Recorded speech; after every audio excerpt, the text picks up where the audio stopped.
So this video will be taking a computer with a disk drive, making an image of a CD, of a game CD, and putting it on a USB stick. So we're going to put the USB stick in, Handy Danny Iron Man, and you'll see I have Backyard Baseball.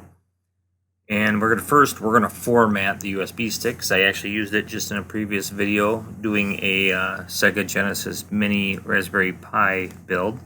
Of course, I fast forward some of these things just for speed reasons, and I'll try to always say that. Also, everything will be in the description for the downloads. So here you'll want to go to your installer. I have a 64-bit system, so I'm going to do that installer. I'm also going to use the first 64-bit, which is also an installer, not the portable. And then I'll be speeding through this a little bit too as it downloads. It's only 4 megabytes. It doesn't take long to download. It's a pretty small file, and it was pretty straightforward. Some of the other ones out there, you got to be careful that they're not shoving McAfee in there or some kind of spyware crap like that. But this one here, it's just next, agree, next, that kind of stuff. Once you installed the infra recorder, it's real quick. You just got to go and click on the start button in the bottom left hand corner. This should work on Windows 8 through 10, and then pick your infra recorder from your recently added, and then from there you're going to do read disk. Now you want to follow these steps exactly. You click in to pick your directory, go to this PC, then do the drop down of this PC and find your USB stick. I found if I went in any other order, it would lock the software up. But being free, I can deal with that. And maybe that was my PC. Maybe you wouldn't have that issue. But here you'll see I'll give the ISO a name. It's going to make the ISO. And then when I click save, it'll start reading the disk and saving it to the USB thumb drive once I hit OK here. So this here's another spot. I'll speed this up too. So as it wraps up here, I'll hit OK, and that'll be done. And it does take a little while. I even had some discs that just flat out didn't work, and they need to be cleaned. But overall, it worked on most of the discs. But there's 4 I'm doing for this one here. And you'll see as I go into the USB thumb drive, I now have the folder in there. So here are the 4 games that I put in. I'm also going to do something I'm not really known for doing. I'll safely eject this USB stick, and then I'll pull it out, even though you don't see that I did do it. And then you put it into the next computer. Now this laptop does not have a CD-ROM drive on it, but here's all the ISOs. And you can say go to Manage. I can mount 13 ISOs, and then here's everything in there. I always do the mount way. You can double click on it and it does the same thing, but once in a while it goofs up on me, so I always do the mount.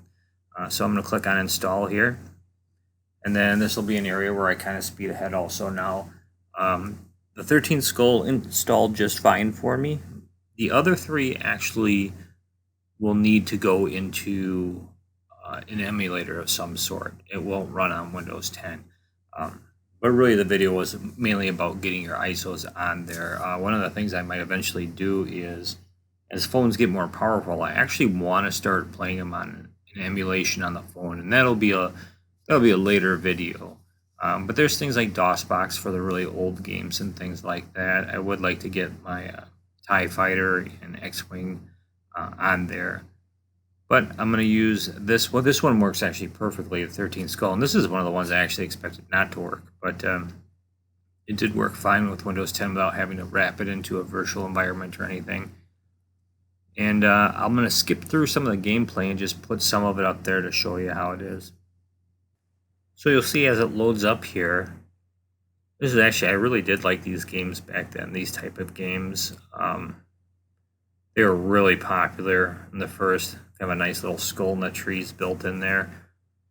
But these were actually kind of a big deal to like the searching and clicking for looking for things, and I always kind of like those in a way, I guess, like a puzzle type game. Yeah, everything is working really well.